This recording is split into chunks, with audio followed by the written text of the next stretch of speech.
Shannon? Aye. We're just waiting for Minori.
Will half an hour be enough time, do you think? Do you handle the questions? Is that? You handle all the questions? Yeah. Yeah. So go first. We weren't able to do it outside, too noisy. Hey everyone, this is Minori Christensen. Storm. Roy's just going to give you a quick Sorry, Roy's just going to give you a quick update and a little bit of background into how we're working on restoration, and then we'll take questions forward. A bit more? Yeah. Exactly. We'll do some sound checks or something. Yeah, can we just get you to say your name and title for us? Yes, Minoru Frederickson's Head of Network Program Delivery. How's that? Everyone happy? The latest update at the moment. Okay, I'll just start off a bit of an update and just take questions at the end of that. So we restored approximately 90,000 homes, and we've still got about 91,000 homes outstanding to restore. So our crews will be working through the night, so we've got the night shift sort of starting sort of somewhere towards 11 PM, and they'll be working through until morning, and after that we'll bring the day crews back on to continue the work. Probably important just to talk about kind of what the guys are actually doing in the field. It's not really just as straightforward as going out there and clearing some debris and then just turning the switch on. The guys have actually got to go out there, get the treescape crews in there to actually move some really big trees. So we've got about 120 lines down, mainly as a result of large vegetation coming down.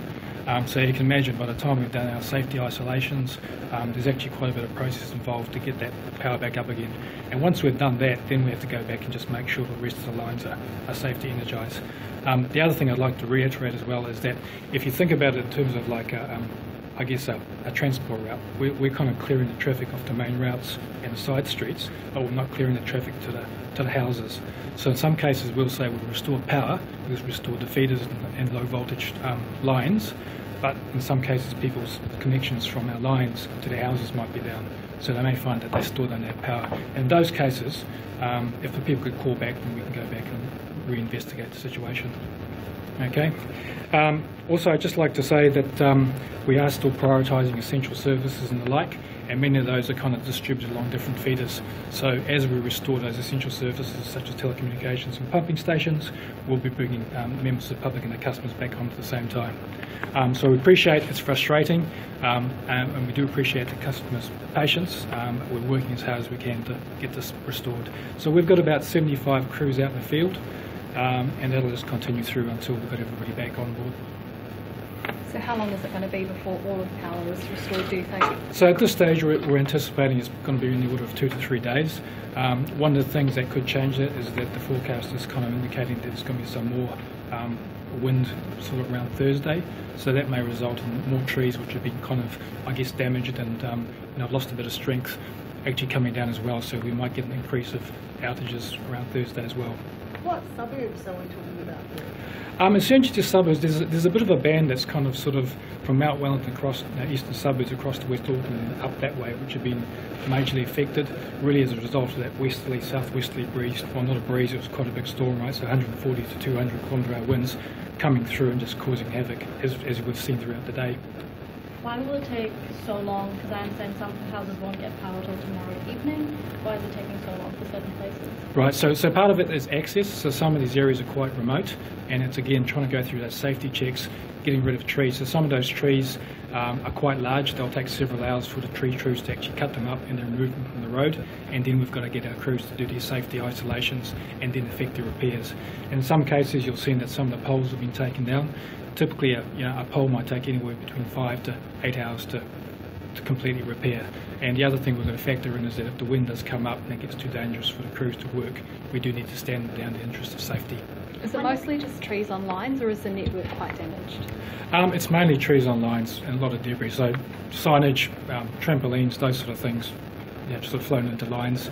In some cases, it's just passed right through, so there doesn't appear to be evidence of trees or debris. But if you maybe look 100 metres down the road, you might find that there's a sign or something which has actually gone through our lines. I know quite a few schools have lost power Yes. today. Do you know if any of them still are without power? I don't have that information to hand. So some of them may still be without power, depending on where they're situated. Are they part of the group that you're prioritising to get back on? Yes, so they're part of that essential group, trying to get all that power back on. There's been some criticism today that there wasn't enough warning from authorities like civil defence. Did you guys feel that you had enough warning? Yes, I mean, we did our preparations. We were sort of aware of the potential storm a couple of days ago, and we actually went on a storm of it yesterday. I think what caught everybody else was just the actual sheer scale of the wind velocity, and so everybody made as much preparation as they could with the information they had to hand. Are you spending enough on tree trimming? Tree trimming? Yes, we are. So we can only do a certain amount of tree trimming, but unfortunately that only allows us to work in a certain corridor. Outside that corridor is not that easy for us to access, so what happens is if a big tree comes down, it's going to take out lines. Right, so that's part of the regulatory framework. Are you pleased with how Victor has responded to the storm? Yes, I think the crews have responded very well. Again, we're trying to do it safely in the interest of our crews and also the public, and so there is a process you need to go to ensure people are restored in a safe manner. Are you bringing in crews from anywhere else around the country? Yep, we've been bringing crews from around the country. In fact, we've been using crews from other parts of desert businesses. So some of our gas crews are helping to actually assess the works to help the guys coming in afterwards do the repairs. So whoever we can get on board, we're getting on board. Your app went down at a critical time last night and many of your customers couldn't keep up with the updates. Do you think that was good enough in terms of communication? Look, we appreciate that was frustrating in terms of the app falling open. We do apologise for that. I think the important thing about it is that we do know that the people are out, and just because the app hasn't updated doesn't mean that we're not aware of the situation. So we did have a project in place to get additional capacity in by winter. Unfortunately, this storm came a little bit early. So, and obviously the sheer volume of numbers of people calling just swamped it. So it is still working, but quite slowly. There's been reports of people, just like members of the public, getting trees off the lines themselves. What would you say to those people? Yeah, so that's an important safety message. So the key thing we've been talking about throughout the day is if lines are down, treat them as they're live. It's the same thing with trees. So if a tree is lying across a line, there's always a chance that the line's still live. So we urge people not to take it upon themselves to do their own tree landscaping work and clearing and wait for our tree contractors to come in and help clear the debris. You talked about the scale of the event, or how does it rank in terms of what you had to deal with in the past? It's up there. Some of you might recall back in 2014 there was quite a spate of storms, Cyclone Ita, Cyclone Lucy, slightly bigger than those, but in that sort of order, sort of tens of thousands of people out. So we've been there before. I think if you go back to maybe 2009, there was a fairly large one back then, which was bigger than this. But yes, it is one of the largest storms we've seen in quite a while. How many properties currently are without power? Approximately 91,000. Do you expect that? What number do you expect that to be down to tomorrow? It depends on how much progress the guys can make. Again, it comes down to conditions. So if the conditions change, that'll dictate how quickly we can bring it down. We'd like to get it down as low as possible, but obviously we'll know in the morning just how successful we are, and that does depend a lot on weather conditions outside. Ideally, when are you hoping for all power to be restored? As I mentioned before. Sorry, can you stop playing with the paper? Oh, yeah, sure. Yeah, thanks. you go. That's better. Yeah, that's good. Thank you. Okay. As I said, probably 2 to 3 days. But again, we're going to forecast that there's more high winds coming through in the next sort of 24, 36 hours, so that may extend the period.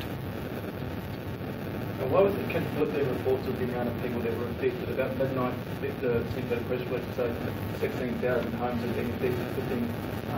Weather Watch was told 100,000 homes. Why is there such a big difference between? So basically, a lot of outages happen in a very short period of time. Essentially, probably within a period of about 10 minutes, there was a huge increase. There was quite a big gust that came through, or series of gusts, and they resulted in a lot of those outages just escalating right immediately. So that's the simple reason. Can you confirm that 200,000 homes lost power last night at its peak? It'll be somewhere in that order. I mean, one of the things you could appreciate is that the numbers were, as we were restoring, people coming up and down, so it's very hard to make a complete estimate of what that number was. But it'll be in that order, sort of around about the 180, 160 mark. And crews will be working through the night? Yes, they will be. Yes.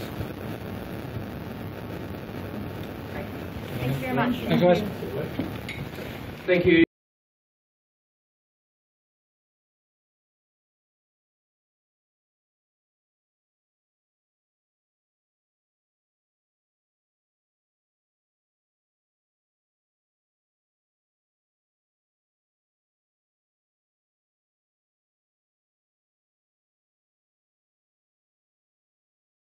normal open plan office where